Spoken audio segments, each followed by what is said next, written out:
Thank you to the team for giving me a wonderful opportunity. Yes, it is a very good thing which you are doing for the people. Like they should be aware about what the disease is, what piles is, and how you should be treated. I am Dr. Anshul Shah, presently working as a proctologist, laser surgeon, and fistula and piles specialist at Piles Hospital and Research Center, Jaipur. So we are exclusively working in proctology diseases and piles diseases.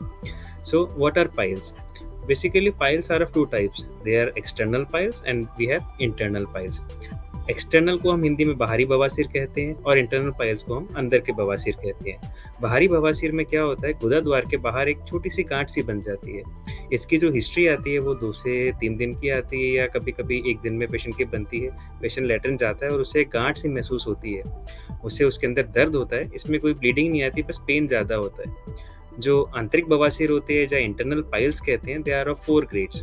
Grade 1 इसमें आपको केवल खून आता है। जब आप latrine करने जाते हैं, शौच के लिए जाते हैं, तो आपको 2 या 3-4 बूंद खून के आते हैं। ग्रेड 2 पाइल्स के अंदर आपको खून भी आता है, साथ में मस्से फूलकर थोड़ा-सा बाहर आते हैं। आपको कुछ फुलावट सी लगती है अपने गुदा द्वार के पास और वो धीरे-धीरे अंदर चली जाती है। स्टेज 3 पाइल्स जिसे हम 3rd ग्रेड मस्से कहते हैं, इसके अंदर क्या होता है कि मस्से फूलकर बाहर आ जाते हैं। आपको हाथ से उन्हें अंदर डालना पड़ता है और ब्लीडिंग ज़्यादा होती है। स्टेज 4 इसके अंदर गुदा द्वार के बाहर मस्से पड़े रहते हैं और वो अंदर नहीं जाते हैं। उनमें बाहर पड़े-पड़े कभी-कभी सूजन आ जाती है, कभी-कभी वो सड़ जाते हैं, कभी-कभी वो काले पड़ जाते हैं। तो ये है दोस्तों बवासीर के बारे में, इसके प्रकार के बारे में। अच्छा, इसमें सिम्पटम्स क्या-क्या आते हैं? मेनली इसके अंदर पेशेंट को ब्लीडिंग रहती है, उसको पेन कम रहता है क्योंकि generally internal piles are more common. Only external piles में कभी-कभी आपको पेन होता है। So your next question is, can sitting on toilet seat for long hours cause piles? Yes, definitely it is a causative factor. And secondly, what we are having in the present era is like we are all going for mobiles whenever we are going to the washrooms. Someone is watching some series on the mobile. Some people are doing their Instagrams. कोई Facebook चलाते हैं। सो इन सभी कारणों से क्या होता है कि हमें टॉयलेट करने में काफ़ी ज़्यादा स्ट्रेन करते हैं। हमारा ध्यान हमारे मोशन पे नहीं होता, हम केवल उन डाइवर्ट हो जाते हैं हमारे उससे। एंड सेकेंडली हमें प्रेशर ज़्यादा लगाना पड़ता है। नीचे गुदा द्वार की सारी समस्या होती है ज़्यादा अधिक जोर लगाने से।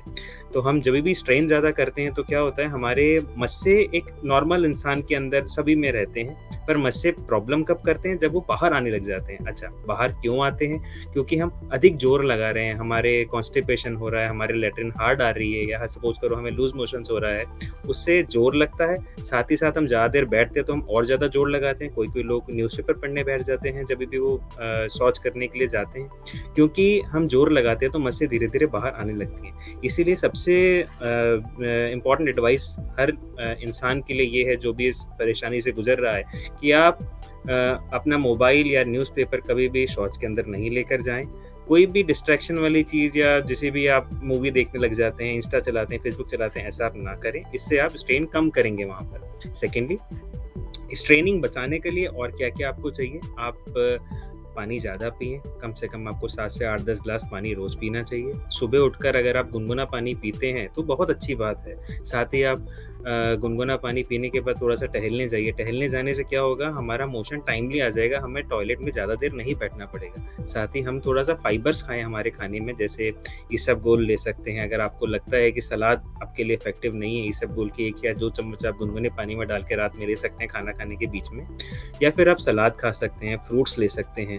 ये सभी चीज़ें जो फाइबर्स हम डाइट में लेते हैं, इससे हमारा मोशन सख्त नहीं होता तो हमें स्ट्रेन नहीं करना पड़ता। स्ट्रेन नहीं करना पड़ता तो हम टॉयलेट में कम देर बैठते हैं। टॉयलेट के अंदर अगर हम ज़्यादा देर बैठेंगे तो मोशन भी हार्ड आ सकता है, उससे पाइल्स भी हो सकते हैं, साथ ही साथ हमारे फिशर भी हो सकता है। फिशर के अंदर मोशन का पहला हिस्सा हार्ड आता है और हार्ड आने से एक कट लग जाता है। कट लगने से बहुत तेज दर्द भी होता है और जलन भी होती है पेशेंट को। तो दोस्तों, सारी बीमारियां का जो जड़ है वो कॉन्स्टिपेशन है, उसका आप ध्यान रखेंगे तो बहुत अच्छा रहेगा। साथ ही साथ स्ट्रेन कम करें जब भी आप स्टूल करने जाएं। एक आपको डेली हैबिट बनानी पड़ेगी कि you have to go every day in the morning. आप सुबह सुबह गुनगुना पानी पिए, आप अपने को टॉयलेट ट्रेनिंग दें अपने आप की कि आप एक टाइम पर फ्रेश हो जाएं और प्रेफरेबली कम टाइम आप मोशन के लिए बैठें। Thank you.